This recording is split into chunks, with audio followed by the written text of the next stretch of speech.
Hello बच्चों, मैं आपका विज्ञान शिक्षक कमलेंद्र हूँ। आज हम लोग कक्षा 10 विज्ञान के अध्याय 1 रासायनिक अभिक्रियाएं एवं समीकरण के अंतर्गत आपकी किताब में पेज 3 से 6 तक दिए गए अनुच्छेद 1.1.2 संतुलित रासायनिक समीकरण के महत्व की शेष जानकारी प्राप्त करेंगे। पिछले वीडियो में हम लोगों ने यह जाना था कि किस प्रकार हम यह पता करते हैं कि दी गई रासायनिक समीकरण संतुलित है या नहीं। इस वीडियो में हम लोग आपकी किताब के पेज 4 पर दी गई एक रासायनिक समीकरण 1.4 जिसमें लोहा Fe और जल H2O के बीच रासायनिक अभिक्रिया होती है, उसके फलस्वरूप लोहे का ऑक्साइड Fe3O4 और हाइड्रोजन गैस H2 निकलती है या बनती है। हम यह देखेंगे कि यह दी गई जो रासायनिक समीकरण है यह असंतुलित रासायनिक समीकरण है। इसे संतुलित करने की प्रक्रिया को चरणबद्ध तरीके से समझाया गया है। जिन बच्चों को यह अभी तक नहीं आता है कि कैसे किसी रासायनिक अभिक्रिया को संतुलित करते हैं, वह इसके स्टेप बाय स्टेप को या चरणवार इसको समझने का प्रयास करेंगे। जब आपको इसके चरण स्पष्ट हो जाएंगे तब यह प्रक्रिया आपको सरल प्रतीत होने लगेगी। इसमें सबसे पहले चरण 1 में यह समझाया गया है कि जो भी अभिकारक पदार्थ हैं और जो भी उत्पाद पदार्थ हैं उन सभी को एक चौकोर खाने में लिख दिया गया है, जिसे बॉक्स कहा गया है।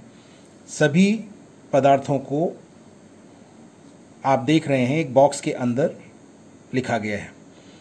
हम कोई भी परिवर्तन करेंगे संतुलित करने के लिए इस रासायनिक समीकरण को, तो उस स्थिति में हम इस बॉक्स के अंदर कभी भी कोई बदलाव नहीं करेंगे। जो भी कुछ हम करेंगे इस बॉक्स के बाहर बदलाव करेंगे, इसीलिए यहाँ पर यह बॉक्स बनाया गया है। अब इसके बाद चरण 2 में यह समझाने का प्रयास किया गया है कि कैसे यह दी गई रासायनिक समीकरण असंतुलित है। इसमें आप देख रहे हैं और इस बॉक्स के अंदर जो भी सूत्र लिखे गए हैं वह वास्तव में पदार्थों के नाम हैं, और आप जानते हैं उसमें नाम में परिवर्तन नहीं किया जाता है। इस कारण भी हम कह सकते हैं कि बॉक्स के अंदर कोई बदलाव हम नहीं करेंगे। आप चरण 2 में देखिए 3 कॉलम बने हैं, तत्व का नाम लिखा गया है पहले कॉलम में। दूसरे में अभिकारकों में परमाणुओं की संख्या यानी LHS में परमाणुओं की संख्या क्या है, विभिन्न तत्वों के परमाणुओं की संख्या वह लिखी गई है। साथ ही साथ उत्पादों में परमाणुओं की संख्या क्या है, विभिन्न तत्वों के परमाणुओं की संख्या क्या है वह लिखा गया है। इसके लिए शॉर्ट में आप RHS लिख सकते हैं। आप देख रहे हैं कि बाईं ओर यानी जो अभिकारक पदार्थ हैं उसमें आप देख रहे हैं पहला तत्व लोहा है या Fe है, दूसरा तत्व हाइड्रोजन या H है, और तीसरा तत्व ऑक्सीजन O है। और अगर हम अभिकारक पदार्थों में परमाणुओं की संख्या की बात करें तो आप देखें तो लोहे के दाईं ओर नीचे कोई संख्या नहीं लिखी है, इसलिए हम कहेंगे कि लोहे का एक ही परमाणु है इस अभिक्रिया में बाईं ओर। और इसी कारण हम यहाँ पर अभिकारकों में परमाणुओं की संख्या के कॉलम में लोहे के सामने 1 लिखते हैं, क्योंकि उसके परमाणुओं की संख्या 1 है। इसी प्रकार हाइड्रोजन के परमाणुओं की संख्या को कैसे पता करते हैं? हाइड्रोजन के परमाणुओं की संख्या आप देख रहे हैं, पता करने के लिए हम देखते हैं कि हाइड्रोजन के दाईं ओर नीचे क्या लिखा हुआ है, 2 लिखा हुआ है। इससे पता चलता है हाइड्रोजन के परमाणुओं की संख्या 2 है अभिकारकों में। और इसी प्रकार ऑक्सीजन के परमाणुओं की संख्या भी अभिकारकों में हम ज्ञात कर लेते हैं। यहाँ पर देख रहे हैं दाईं ओर नीचे कुछ नहीं लिखा है, इसलिए ओ के दाईं ओर नीचे कुछ नहीं लिखा है। इसका मतलब अब ऑक्सीजन के परमाणु की संख्या 1 है, इसीलिए ओ के सामने 1 लिखा गया है अभिकारकों में परमाणुओं की संख्या वाले कॉलम में या स्तंभ में। ठीक इसी प्रकार हम उत्पादों में परमाणुओं की संख्या, विभिन्न तत्वों के परमाणुओं की संख्या ज्ञात कर लेते हैं। आप यहाँ पर देख रहे हैं लोहे के परमाणुओं की संख्या 3 है, इसलिए Fe के सामने ठीक सामने 3 लिखा गया है तीसरे कॉलम में। और हाइड्रोजन के परमाणुओं की संख्या 2 है, इसलिए हाइड्रोजन के सामने 2 लिखा गया है उत्पादों के परमाणुओं की संख्या वाले कॉलम में, तीसरे कॉलम में। और इसी प्रकार ऑक्सीजन के परमाणुओं की संख्या उत्पादों में हम देख रहे हैं कि 4 है, इसीलिए ऑक्सीजन के सामने 4 लिखा गया है। आप यहाँ पर देख रहे हैं कि लोहे के परमाणुओं की संख्या अभिकारकों में 1 है और उत्पादों में 3 है, जो कि भिन्न है, जबकि समान होना चाहिए। और हाइड्रोजन के परमाणुओं की संख्या दोनों ओर समान है, यहाँ पर ठीक है। और ऑक्सीजन के परमाणुओं की संख्या आप देख रहे हैं अभिकारकों में 1 है और उत्पादों में 4 है, जो कि भिन्न भिन्न है। भिन्न नहीं होना चाहिए, क्योंकि हम जानते हैं कि द्रव्यमान संरक्षण के नियम के अनुसार परमाणु ना तो नष्ट हो सकते हैं और ना ही उत्पन्न किए जा सकते हैं। इसलिए अभिकारकों में विभिन्न तत्वों के परमाणुओं की संख्या जितनी होगी, उतनी ही परमाणुओं की संख्या उत्पादों में भी उन तत्वों के परमाणुओं की होगी जो कि अभिकारक पदार्थों में तत्व के रूप में मौजूद हैं। अब इसके बाद हम समान करने की, जब तत्वों के परमाणुओं को समान करना कहिए या रासायनिक समीकरण संतुलित करने की बात कहिए, तो उसके लिए जो चरण 3 आपकी किताब में बताया गया है, उसमें उसके अंतर्गत यह कहा गया है कि आप सबसे अधिक परमाणुओं वाले यौगिक को पहले संतुलित कीजिए। तो सबसे अधिक परमाणुओं वाला यौगिक दोनों तरफ अगर हम देखें, अभिकारकों में और उत्पादों में सबसे अधिक परमाणुओं वाला कौन सा है? इसमें तो एक ही परमाणु है। यहाँ पर 2 × 1 = 3 परमाणु हैं, यहाँ 3 × 4 = 7 हैं, यहाँ पर 2 हैं। तो सबसे अधिक परमाणुओं वाला जो यौगिक है वो उत्पाद में है, लोहे का ऑक्साइड। तो हम इसे सबसे पहले लेंगे और इसे संतुलित करने का प्रयास करेंगे। तो और इसमें भी हम किस तत्व के परमाणु की संख्या को सबसे पहले संतुलित करेंगे, यह भी देखना है हमको। तो जब हम यह चुन लेते हैं कि सबसे अधिक परमाणुओं वाला यौगिक कौन सा है, फिर उसके बाद हम यह चुनते हैं कि उस सबसे अधिक परमाणुओं वाले यौगिक में सबसे अधिक परमाणु किस तत्व के हैं, हम उसे चुनते हैं। तो यहाँ पर हम देख रहे हैं कि सबसे अधिक परमाणुओं वाला यौगिक जो है वो लोहे का ऑक्साइड Fe3O4 है, और इसमें ऑक्सीजन के परमाणुओं की संख्या जो है वो सबसे अधिक है। इसलिए हम ऑक्सीजन के परमाणुओं की संख्या को सबसे पहले संतुलित करेंगे।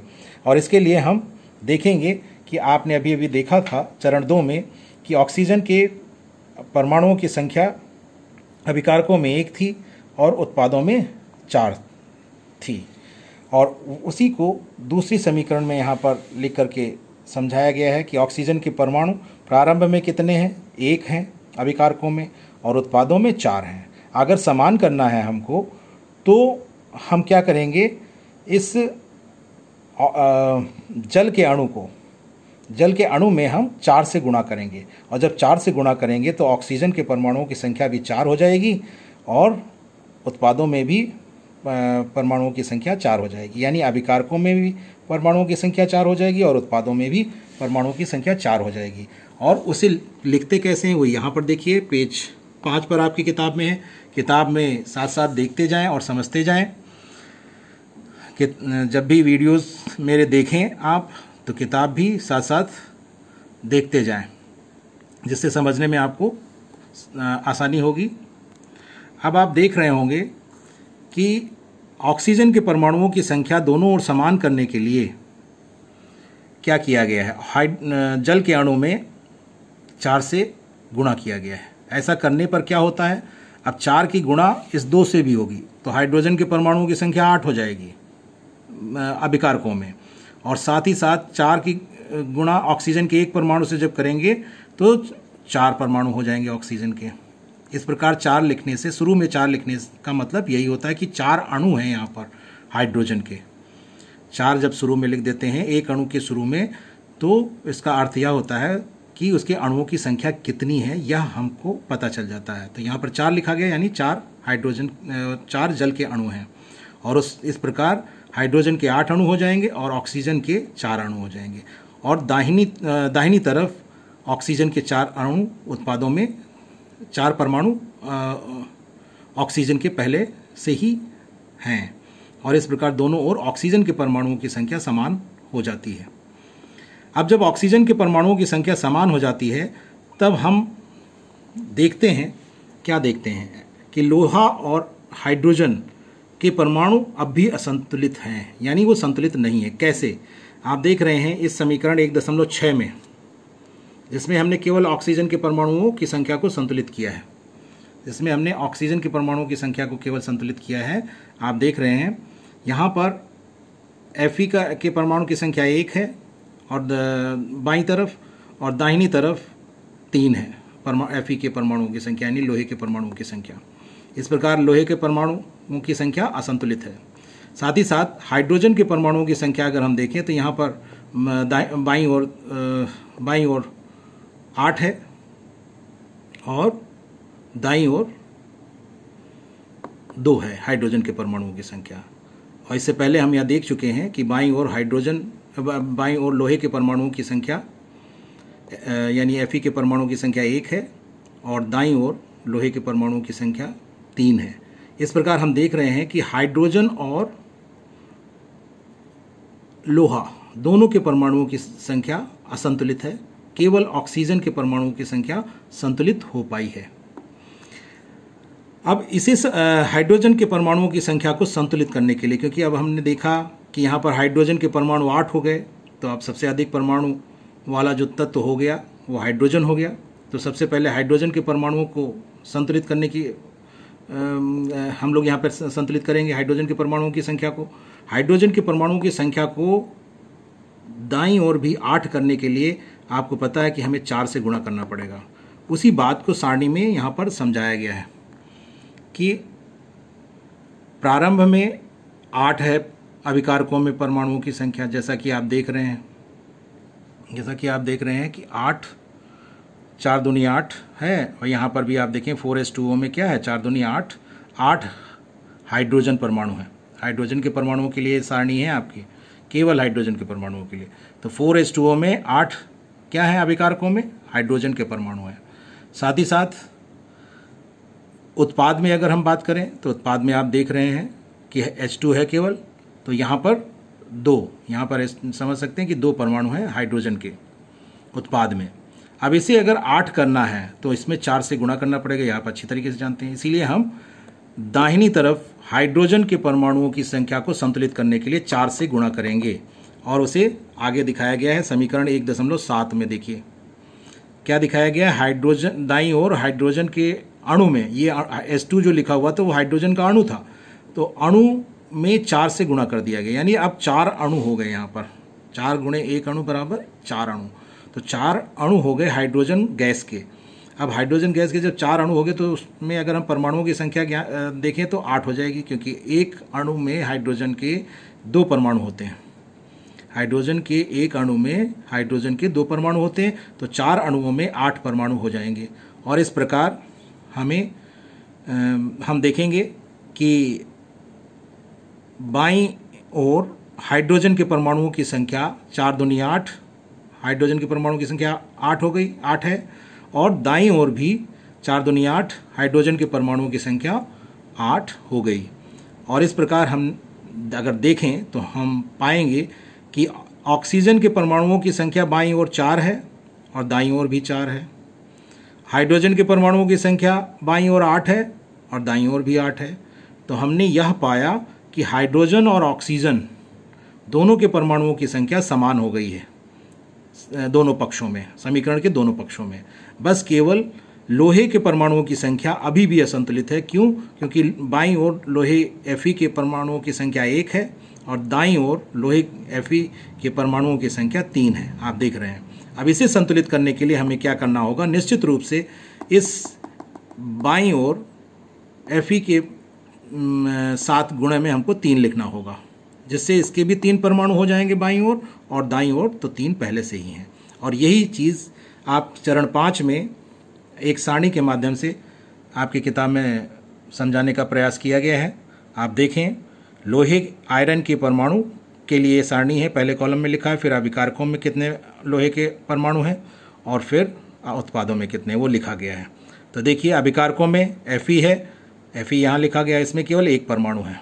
दाईं ओर नीचे कोई Fe के दाईं ओर नीचे कुछ भी नहीं लिखा है, यानी 1 है वहाँ पर, तो इसलिए 1 परमाणु है उसका अभिकारकों में। और उत्पादों में अगर देखें तो Fe3O4 लिखा हुआ है, तो वहाँ पर आयरन या Fe के 3 परमाणु हैं। प्रारंभ की बात ये की गई है। अगर हम संतुलित करना चाहते हैं तो निश्चित रूप से अभिकारकों में हमें 3 से गुणा करना पड़ेगा, जहाँ पर Fe लिखा हुआ है, तो हमें 3 से गुणा करना पड़ेगा। और 3 से गुणा करने के लिए हम यहाँ पर देख रहे हैं, फिर 3 से गुणा करते हैं। समीकरण 1.7 में Fe के साथ गुणा में 3 लिख देते हैं। और जब हम ऐसा करते हैं तब हम देखते हैं कि बाईं ओर लोहे Fe के परमाणुओं की संख्या 3 हो जाती है और दाईं ओर भी लोहे Fe के परमाणुओं की संख्या 3 हो जाती है। हाइड्रोजन के परमाणुओं की संख्या 4 दूनी 8 बाईं ओर है और 4 दूनी 8 दाईं ओर भी है। ऑक्सीजन के परमाणुओं की संख्या बाईं ओर 4 और 1 की गुणा होगी 4, तो ऑक्सीजन के परमाणुओं की संख्या बाईं ओर 4 है और दाईं ओर भी हम देखते हैं 4 है। इस प्रकार 1.8 के रूप में जो हमें समीकरण प्राप्त होती है वह संतुलित रासायनिक समीकरण होती है। जो हमें दी गई रासायनिक समीकरण थी वह असंतुलित थी, परंतु अब जो हमने यहाँ पर 1.8 के रूप में रासायनिक समीकरण लिखी है, उस रासायनिक समीकरण को संतुलित करके जो रासायनिक समीकरण लिखी है वह संतुलित रासायनिक समीकरण है 1.8 के रूप में। इसे ही हम चरण 6 में हम बॉक्स को हटा करके जब लिखते हैं तो हमें इस प्रकार से समीकरण प्राप्त होती है 1.9 के रूप में, और यह संतुलित समीकरण होती है 3Fe + 4H2O और तीर का निशान, और फिर Fe3O4 + 4H2। और इस प्रकार हम किसी असंतुलित रासायनिक समीकरण को संतुलित कर लेते हैं। और यह जो विधि है, जिस विधि के द्वारा हम लोगों ने असंतुलित रासायनिक समीकरण को संतुलित किया, उसे हम हिट एंड ट्रायल विधि या अनुमान एवं त्रुटि विधि या जांच एवं त्रुटि विधि भी कहते हैं। इस प्रकार हमने यह जाना किसी असंतुलित समीकरण को कैसे संतुलित किया जाता है। साथ ही साथ चरण 7 में हमें यह बताया गया है कि भौतिक अवस्थाओं के बारे में अगर हम जानकारी किसी रासायनिक समीकरण में लिखना चाहें तो कैसे लिखते हैं।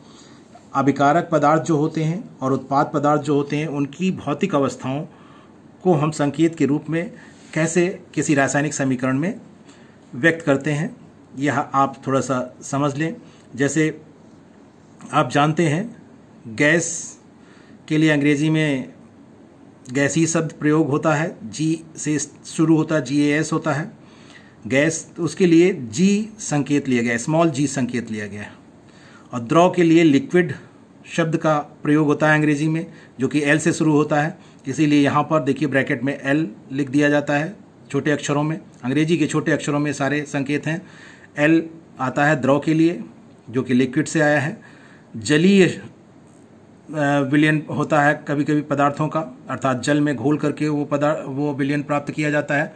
उस स्थिति में अंग्रेजी में उसे एक्वस सॉल्यूशन कहते हैं।